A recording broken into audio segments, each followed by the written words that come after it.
আজ সন্ধ্যে 6:30টায় অপারেশন সিঁদুর নিয়ে সাংবাদিক বৈঠক ভারতের নৌবাহিনী ও ইন্ডিয়ান এয়ারফোর্সের ন্যাশনাল মিডিয়া সেন্টারে সেই সাংবাদিক বৈঠক। নজর থাকবে আমাদের সেদিকে। আজ সন্ধ্যে 6:30টায় অপারেশন সিঁদুর নিয়ে সাংবাদিক বৈঠক ভারতের নৌবাহিনী ও ইন্ডিয়ান এয়ারফোর্সের। 10 এবং 11ই মে সংঘর্ষ বিরতির লঙ্ঘন করেছে পাকিস্তান, জানালেন সেনাপ্রধান জেনারেল উপেন্দ্র দ্বিবেদী। 10 এবং 11ই মে আকাশপথে সংঘর্ষ বিরতি লঙ্ঘন পাকিস্তানের, জানিয়েছেন ভারতের সেনাপ্রধান। পশ্চিম সীমান্তে ভারতীয় সেনার সঙ্গে নিরাপত্তা ব্যবস্থা খতিয়ে দেখেন সেনাপ্রধান। পাকিস্তান ফের সংঘর্ষ বিরতি লঙ্ঘন করলে প্রত্যাঘাত, ভারতীয় সেনাকে পূর্ণ স্বাধীনতা সেনাপ্রধানের। পশ্চিম সীমান্তে ভারতীয় সেনার সঙ্গে নিরাপত্তা ব্যবস্থা খতিয়ে দেখেন সেনাপ্রধান। পাকিস্তান ফের সংঘর্ষ বিরতি লঙ্ঘন করলে প্রত্যাঘাত, ভারতীয় সেনাকে পূর্ণ স্বাধীনতা দিলেন সেনাপ্রধান। কথা বলবো, জম্মু থেকে রয়েছেন আমাদের প্রতিনিধি সন্দীপ সরকার। সন্দীপ, গতকাল তুমি ছবি তুলে ধরছিলে, যখন সংঘর্ষ বিরতির কথা হচ্ছিল তার মধ্যেই আমরা মুহূর্তের মধ্যে দেখলাম ছবিটা পাল্টে যেতে। একের পর এক মিসাইল, ড্রোন অ্যাটাক পাকিস্তানের, এবং তারপর যদিও ভারত উপযুক্ত জবাব দেয়। একেবারে আজকে যে খবর পাওয়া যাচ্ছে, সেনাপ্রধান ভারতীয় সেনাকে পূর্ণ স্বাধীনতা দিল জবাব দেওয়ার জন্য। আর কি আপডেট? একেবারেই তাই। গতকাল রাতেই বিদেশ মন্ত্রকের তরফে এই বিষয়টা নিয়ে তাদের যে উদ্বেগ এবং ক্ষোভ সেটা ব্যক্ত করা হয়েছিল, এবং যেভাবে সংঘর্ষ বিরতি লঙ্ঘন করে পাকিস্তানের তরফে হামলা চালানো হয়েছে এবং সেই হামলা একটা লম্বা সময় পর্যন্ত চলেছে এবং তারপরে সেটা বন্ধ হয় সেই তা নিয়ে কিন্তু ভারতের তরফ থেকে রীতিমতো ক্ষোভ প্রকাশ করা হয়েছে।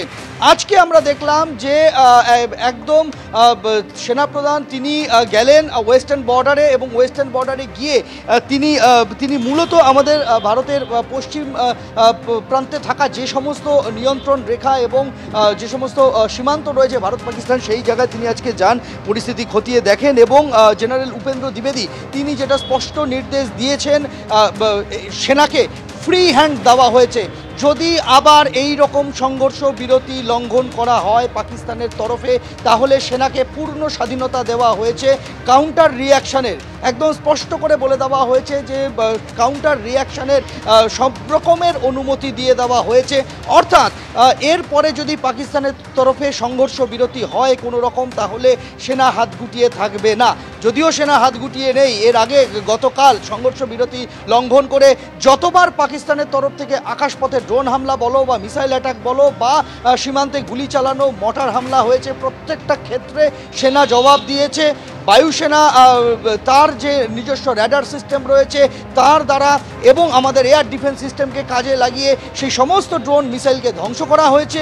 এবং যেখানে সীমান্তে বিএসএফ মোতায়েন রয়েছে সেখানে বিএসএফ পাল্টা চ্যালেঞ্জ করেছে এবং পাল্টা জবাব দিয়েছে। গুলির জবাব গুলিতে হয়েছে, মর্টারের জবাব মর্টারে হয়েছে। অর্থাৎ সেনা হাত গুটিয়ে বসে নেই।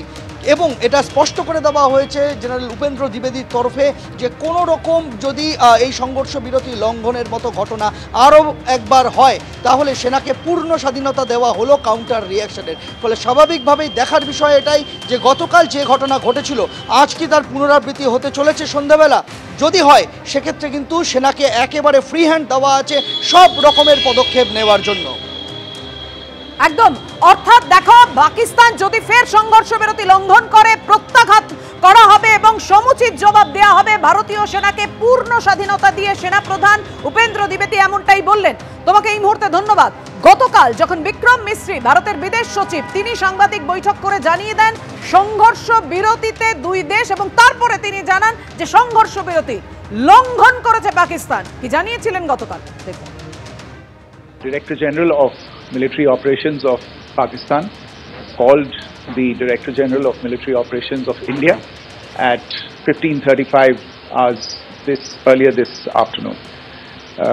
It was agreed between them that both sides would stop all firing and military action on land and in the air and sea with effect from 1700 hours Indian Standard Time today.